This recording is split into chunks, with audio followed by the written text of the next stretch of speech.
उत्तराखंड में जल्द बनेंगे ड्रोन पोर्ट और कॉरिडोर, ट्रैफिक मैनेजमेंट सिस्टम भी होगा तैयार। मदरसों का होगा वेरिफिकेशन, अवैध फंडिंग की भी होगी जांच। सीएम के निर्देश के बाद एक्शन में पुलिस। अब सरकारी स्कूलों में कक्षा 9 की छात्राएं नहीं पढ़ पाएंगी गृह विज्ञान, गणित की जाएगी अनिवार्य। उत्तराखंड की महिलाओं के लिए खुशखबरी, आंगनबाड़ी कार्यकर्ताओं और सहायिकाओं के 6,559 पदों पर होगी जल्द भर्ती। उच्च न्यायालय में 88 पेयजल योजनाओं में अनियमितताओं संबंधी जनहित याचिका दायर, जांच समिति को 8 सप्ताह के भीतर मामलों की जांच रिपोर्ट पेश करने के दिए आदेश। नमस्कार, आप देख रहे हैं उत्तराखंड टाइम और मैं हूं आपके साथ अनुरागनी चौहान। खबरें अब विस्तार से। डीजीसीए से अनुमति मिलने के बाद आईटीडीए ने उत्तराखंड में ड्रोन पोर्ट और ड्रोन कॉरिडोर बनाने की कवायद शुरू कर दी है। इसके साथ ही ड्रोनों के ट्रैफिक प्रबंधन के लिए भी मानव रहित यातायात प्रबंधन सॉफ्टवेयर तैयार किए जा रहे हैं। दरअसल आईटीडीए ने भविष्य की जरूरतों को देखते हुए ड्रोन के टेक ऑफ, लैंडिंग और रखरखाव के लिए ड्रोन पोर्ट का डिजाइन बनाने और उसे विकसित करने और संचालित करने के लिए काम शुरू कर दिया है। इसके अलावा मानव रहित हवाई वाहनों यानी यूएवी के लिए सुरक्षित और कौशल हवाई यातायात सुनिश्चित करने के लिए समर्पित ड्रोन कॉरिडोर की स्थापना, वास्तविक समय में ड्रोन संचालन की निगरानी और प्रबंधन के लिए मानव रहित यातायात प्रबंधन यानी यूटीएम सॉफ्टवेयर को लागू करने की प्रक्रिया तेज कर दी है।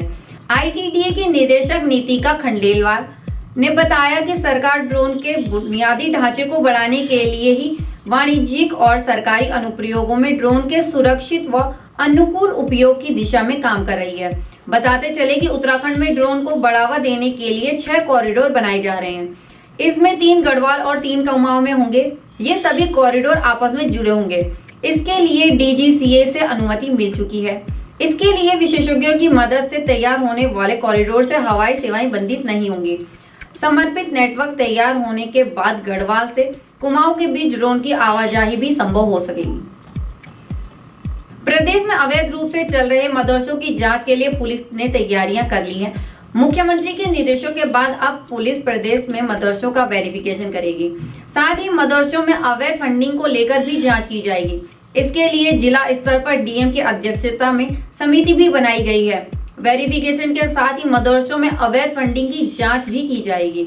यह भी देखा जाएगा कि मदरसों में बाहरी राज्यों के बच्चे तो नहीं पढ़ रहे हैं। इसके लिए जिले में डीएम की अध्यक्षता में समिति भी बनाई गई है।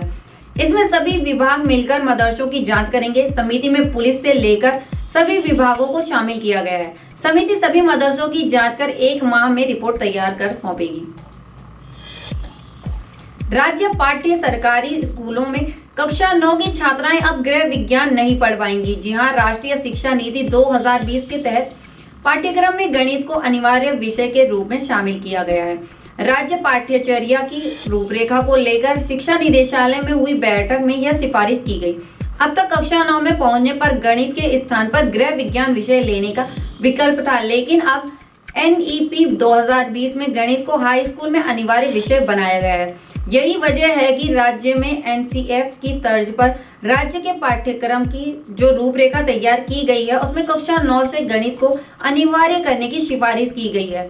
शिक्षा विभाग के अफसरों के मुताबिक कक्षा 9 से सामान्य और स्टैंडर्ड गणित होगी। गृह विज्ञान के स्थान पर छात्राएं सामान्य गणित ले सकेंगी, जो हाई स्कूल पास करने के बाद जीव विज्ञान या अन्य विषयों से पढ़ाई कर सकेंगी। स्टैंडर्ड गणित वाले छात्र या छात्राएं हाई स्कूल पास करने के बाद इंटर में भी गणित की पढ़ाई जारी रख सकेंगी। प्रदेश में 374 आंगनबाड़ी कार्यकर्ताओं, 6,185 सहायिकाओं समेत कुल रिक्त पदों 6,559 पदों पर महिलाओं को शीघ्र ही रोजगार मिलेगा। महिला सशक्तिकरण एवं बाल विकास मंत्री रेखा आर्य ने इन पदों पर नियुक्ति करने के निर्देश जारी किए हैं। Rajiv Gandhi international cricket stadium के राष्ट्रीय खेल सचिवालय में महिला सशक्तिकरण एवं बाल विकास मंत्री रेखा आर्य ने विभागीय अधिकारियों की बैठक की, जिसमें उन्होंने बताया कि प्रदेश में लगभग सभी जिलों में आंगनबाड़ी केंद्र का उच्चीकरण किया गया, जिससे वहां तैनात सहायिकाएं आंगनबाड़ी कार्यकर्ता बन गई। इससे सहायिकाओं के पद रिक्त हो गए। हाल ही में मंत्रिमंडल से आंगनबाड़ी भर्ती नियमावली में संशोधन के बाद इसका शासनादेश जारी हो चुका है। इससे इन रिक्त पदों पर भर्ती का रास्ता साफ हो गया है। विभाग अगले 1-2 दिन में भर्ती के लिए विज्ञप्ति जारी करेगा। इन पदों के लिए आवेदन ऑनलाइन मांगे जाएंगे। आवेदन के लिए महिला अभ्यर्थियों को लगभग 30 दिन का समय दिया जाएगा। उत्तराखंड उच्च न्यायालय ने चमोली जिले के थराली और देवाल में 88 पेयजल योजनाओं में भारी अनियमितताओं संबंधी जनहित याचिका में जांच समिति को 8 सप्ताह के भीतर मामले की जांच की रिपोर्ट पेश करने को कहा है। याचिकाकर्ता के अधिवक्ता ने बताया कि बागेश्वर के एक व्यक्ति ने उच्च न्यायालय में जनहित याचिका दायर कर कहा कि चमोली के विकासखंड थराली और विकासखंड देवाल में 88 पेयजल योजनाओं में भारी अनियमितता की गई है। उन्होंने चमोली के जिलाधिकारी से इसकी शिकायत की, जिसके बाद जिलाधिकारी ने उप जिलाधिकारी की अध्यक्षता में एक जांच समिति गठित कर थराली और देवाल की पेयजल योजना में हुई गड़बड़ी की 1 माह में जांच रिपोर्ट पेश करने के निर्देश दिए थे। याचिकाकर्ता का कहना है कि जिलाधिकारी के आदेशों पर जांच कर रिपोर्ट पेश करने की समय अवधि बीत जाने के बाद भी अभी तक जांच रिपोर्ट जिलाधिकारी को नहीं सौंपी गई। याचिकाकर्ता ने उच्च न्यायालय से प्रार्थना कर कहा कि पेयजल योजनाओं में हुई गड़बड़ी की जांच जल्द से जल्द जिलाधिकारी को सौंपी जाए ताकि दोषियों के खिलाफ कार्यवाही शुरू की जा सके। बाकी की तमाम खबरों के लिए बने रहे उत्तराखंड टाइम पर। धन्यवाद।